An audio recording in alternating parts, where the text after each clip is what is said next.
नमस्कार। भारत से लगभग 3000 किलोमीटर दूर सऊदी अरब के दक्षिण पूर्व में अदन की खाड़ी के किनारे एक देश है यमन। और यमन का जिक्र जब भी होता है तो हिंदुस्तान के समाचार चैनलों में, अखबारों में, सोशल मीडिया में आप इसका जिक्र इसलिए सुनते होंगे क्योंकि वहां हूतियों का कब्जा है। जो हूती विद्रोही हैं उन्होंने यमन के बहुत बड़े इलाके पर कब्जा करके रखा हुआ है। और यही हूती हैं जो इसराइल पर बार बार हमला करते हैं। और इसराइल मिसाइलों के जरिए, फाइटर जेट्स के जरिए यमन के भीतर हूतियों के ठिकानों पर बार बार हमला करता है। ये हूती वो हैं जिनको ईरान समर्थन देता है। ईरान हूतियों को, हमास को और हिजबुल्लाह को पालता है, पोसता है, गोला बारूद, बम, ट्रेनिंग, पैसा और बाकी जरूरी चीजें देता रहता है। तो पूरे यमन के सबसे ज्यादा हिस्से पर हूतियों का नियंत्रण है और वहां की राजधानी सना भी उन्हीं के कब्जे में है। उसी सना की जेल में एक भारतीय महिला बंद हैं। उनका नाम निमिषा प्रिया है। और उनको 2020 में एक हत्या के मामले में फांसी की सजा हुई थी और वो फांसी 16 जुलाई 2025 को दी जानी थी, यानी कि आज। लेकिन यह फांसी टल गई। इस फांसी को टालने में जो बहुत बड़ी भूमिका रही है वो निमिषा प्रिया को बचाने के लिए बहुत लंबे समय से जो लोग लगे हुए हैं, एक संगठन बना करके सेव निमिषा प्रिया इंटरनेशनल काउंसिल। और भारत के जो ग्रैंड मुफ्ती कहे जाते हैं केरल के ही हैं, शेख अबू बकर मुसलियार। इन लोगों का प्रयास रहा है। शेख अबू बकर मुसलियार ने यमन के एक धार्मिक नेता हैं शेख हबीब उमर बिन हाफिज, उनसे संपर्क साध करके उस परिवार तक पहुंचे हैं जिस परिवार के व्यक्ति को मारने का आरोप या फिर मारने का दोष निमिषा प्रिया के ऊपर वहां सिद्ध हुआ। और उस हत्या के लिए वहां उनको फांसी की सजा दी गई। चूंकि वहां शरिया कानून चलता है, मुस्लिम देश है, इसलिए हत्या की एक ही सजा है, हत्या, यानी कि आपको फांसी दी जाएगी, आपको मारा जाएगा। अगर जो व्यक्ति मारा जाता है उसके परिवार ने खून के बदले पैसा लेकर के आपके साथ समझौता नहीं कर लिया तो। और यही प्रयास जो मुसलियार हैं, शेख मुसलियार, वो कर रहे हैं।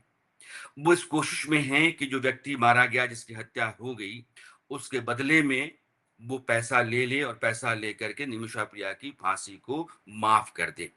जो पैसे की रकम है वो भी लगभग $10 लाख है और यह 8 करोड़ 60 लाख के आसपास बनती है।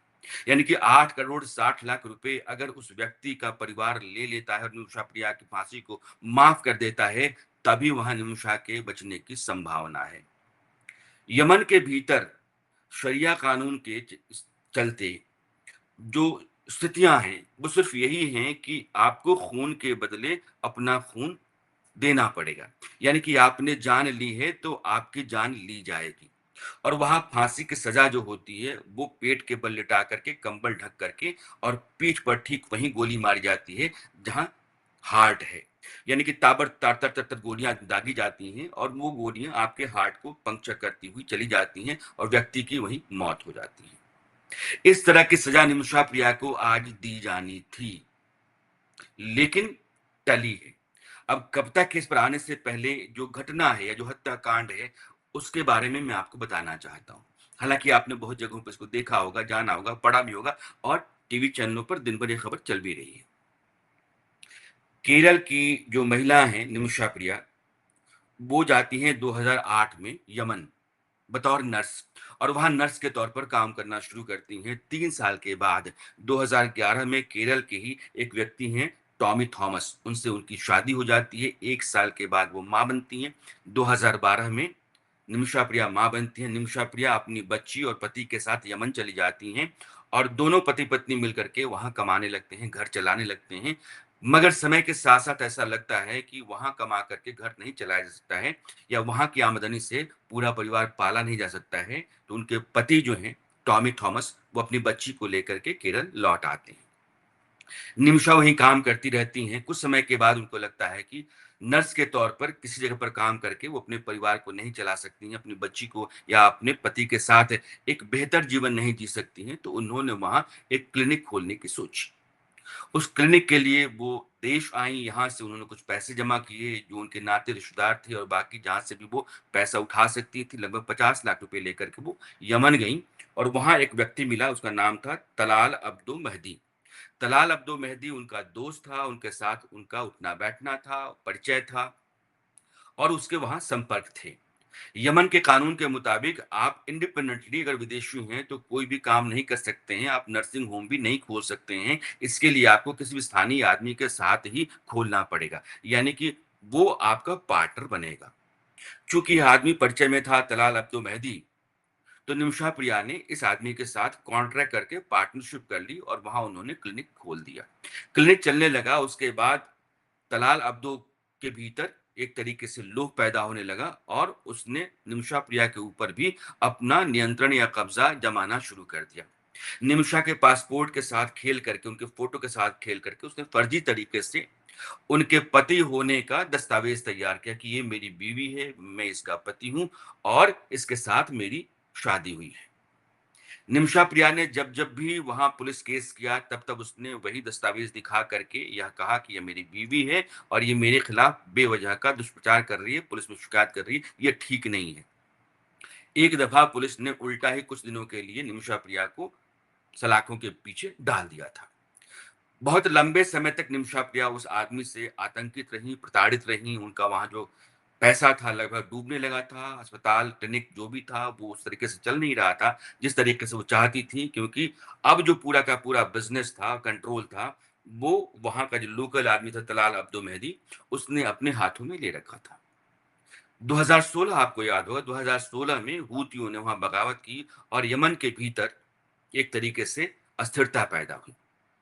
2011 में ट्यूनीशिया में आपको याद होगा कि स्प्रिंग रिवॉल्यूशन अरब के भीतर जो सत्ता बदल होने होते चले गए, उसका एक जो सबसे बड़ा कारण था वो ट्यूनीशिया में होने वाली बगावत थी और वो बगावत एक फल वाले के चलते हुई। एक फल वाले से पुलिस वाले ने ठेले से फल ले लिया और फल वाले ने कहा कि आप पैसा दिए बगैर जा नहीं सकते हैं। पुलिस वालों ने उसको मारा, उसने अपने आप को जला लिया। उसके आत्महत्या के बाद वहाँ बगावत हुई और ट्यूनीशिया की क्रांति में वहाँ के सत्ता जो है वो बेदखल हो गई।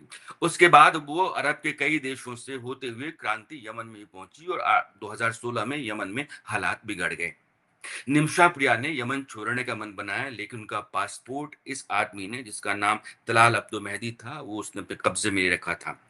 वो जानता था कि पासपोर्ट अगर इसके पास हो जाएगा, इसके हाथ में चला जाएगा तो ये यहाँ से भाग जाएगी और वो निमिषा प्रिया को भागने देना नहीं चाहता था, वो अपने कब्जे में रखना चाहता था।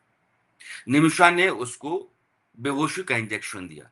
एक बार दिया था लेकिन वो काम नहीं किया, दूसरी बार जब उसने दिया था तो डोज़ ज़्यादा हो गया और उसकी मौत हो गई।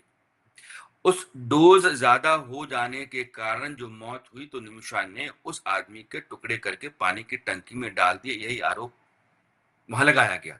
पानी की टंकी से उसकी बॉडी के टुकड़े मिले और वहाँ मुकदमा दर्ज हुआ, निमिषा जेल गईं और 2017 से लेकर के 2020 तक जेल में रहने के बाद 2020 में उनको वहां फांसी की सजा हो गई।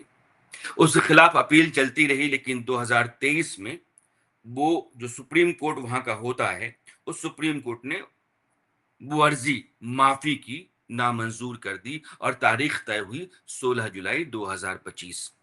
2025 16 जुलाई को फांसी देने का मतलब ये है कि वहां फांसी की अलग-अलग व्यवस्था है। अलग-अलग तरीके से फांसी दी जाती है। कुछ लोगों को चौराहे पर टांगा जाता है, कुछ लोगों को तलवार से काटा जाता है, कुछ लोगों को कहा जाता है कि इनकी लाश को चौराहे पर कुछ दिनों तक टंगे रहने दो ताकि लोगों के भीतर भय पैदा हो। अदालत जो फैसला देती है, जिस तरीके से वो फांसी मुकर्रर करती है, तय करती है, वो तरीका अपनाया जाता है। लेकिन आम तौर पर यमन के भीतर होता ये है कि पेट के बल जो दोषी होता है उसको लिटा दिया जाता है, उसके ऊपर एक कंबल डाल दिया जाता है और फिर एक बंदूकधारी पीठ पर सीने के जहां हार्ट होता है उसके ठीक पीछे वो लगातार गोलियां चलाता है, हार्ट पंक्चर होता है, आदमी की वहीं मौत हो जाती है। तो यमन में फांसी देने का जो तरीका है आमतौर पर वो यही है।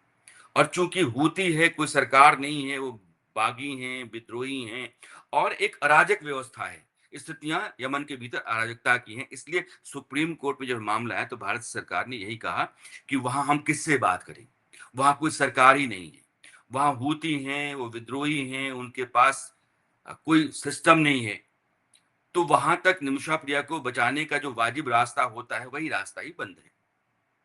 लेकिन जो दूसरा रास्ता है, निमिषा प्रिया को बचाने के लिए जो इंटरनेशनल काउंसिल लोगों ने बनाई, यमन के ही कुछ भारतीय लोगों ने और जो हमारे ग्रैंड मुफ्ती हैं अबू बकर मुसलियार साहब, इन्होंने जाकर के वहाँ कोशिशें की हैं और उन कोशिशों के कारण कम से कम आज जो फांसी होनी थी, वो फांसी टल गई।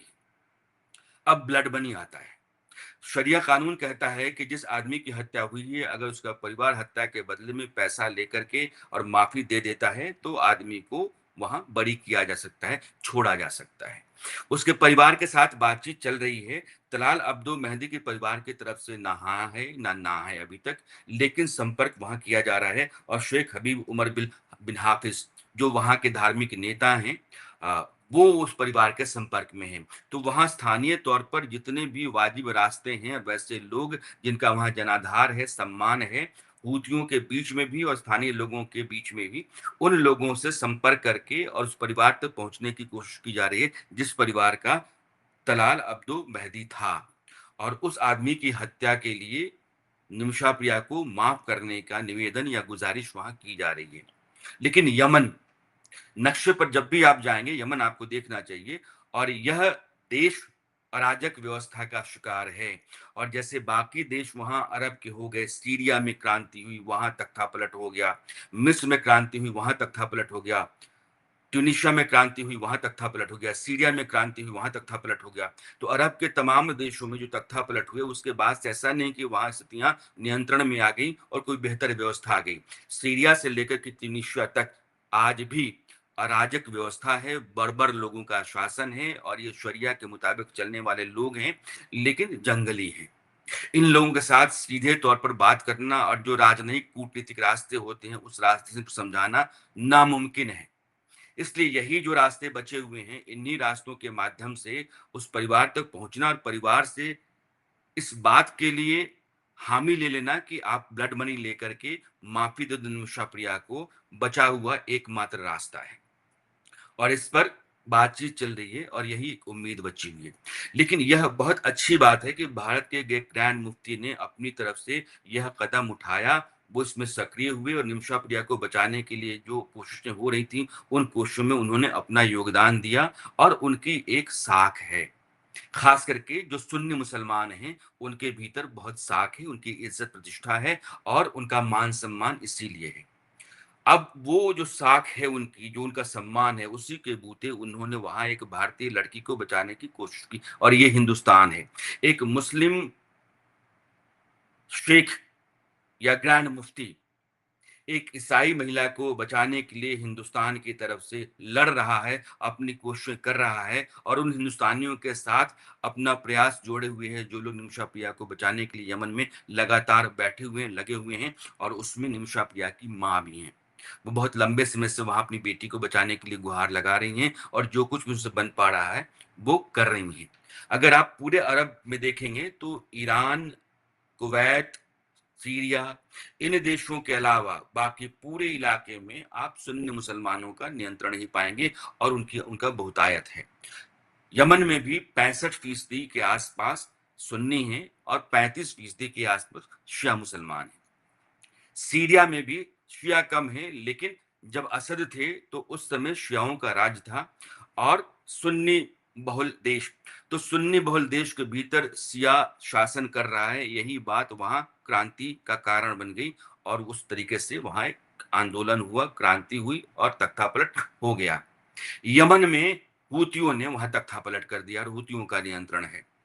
अब हूती किस तरीके से इस केस में अपनी भूमिका निभाते हैं और भारत के ग्रैंड मुफ्ती अबू बकर मुसलियार साहब कहाँ तक कामयाब होते हैं, ये सिर्फ इस बात पर निर्भर करता है कि वहाँ के जो स्थानीय अ, मुस्लिम नेता हैं, शेख हबीब उमर बिन हाफिज, वो कितना कामयाब होते हैं तलाल अब्दो मेहदी के परिवार को इस बात पर रजामंद करने में कि आप उस महिला को माफ कर दो और ब्लड मनी यानी हत्या के बदले जो पैसा है वो ले लो। इस खबर पर नजर है और पूरे भारत के भीतर इसकी चर्चा सब जगह है। इसलिए इसमें जो भी डेवलपमेंट्स होते रहेंगे, उन डेवलपमेंट के साथ मैं आपसे जुड़ता रहूंगा। फिलहाल मुझे दीजिए विदा। नमस्कार।